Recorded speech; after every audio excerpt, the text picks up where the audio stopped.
سلام. امي ما قلت لي على السريع ديري لي وصفه سهله وبنينه، راني جيعانه. انا يا خممت شويه وخرجت لها بهذه الوصفه. نبداو على بركه الله. في مرميطه نحطوا نصف صدر دجاج مقطع،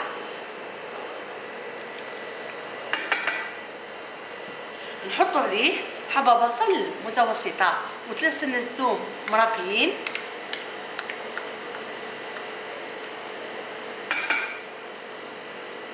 نحط عليه ايضا كاس ولا فنجان تاع زيت، شويه ملح، الملح حسب الحاجه، ملعقه كبيره ممسوحه تاع كزبر، ونصف ملعقه صغيره فلفل كحل.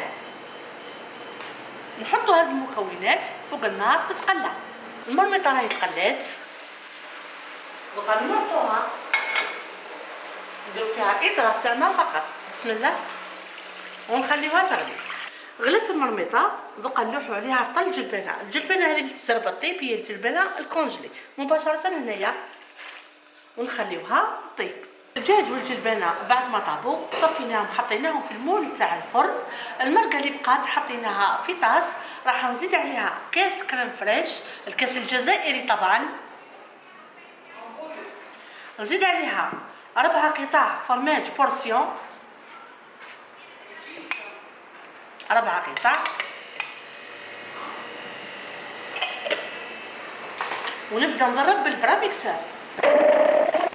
بعد ما تخلطت جميع المكونات راح نكب الخليط فوق الجلبانه والدجاج. يا سلام، لمسه اخيره فقط، رايحه نرش الجبن المبشور ونحطها في الفرن مسخن مسبقا تتقراتينا بيان، ونشوفها مقدمه بحول الله. الكراسان راهو جديد، راه امي يعجبها ولا ما يعجبهاش ما على باليش. امي راكي حاضره؟ راني حاضره. نعطيك تذوقي. قولي بسم الله. الله. الله يبارك، بسم الله. هكذا الريحه راهي تشهي، تشاهي يا امي. المنظر يقتل، ماشي شهي برك. الله يبارك امي. تفضلي حلي فم بسم الله. عندك وحمي روعه، الله يبارك. قاعد تحمي يعطي هذه مساميه. روعه، عجبتك؟ يعطيك الصحه. عايشك امي.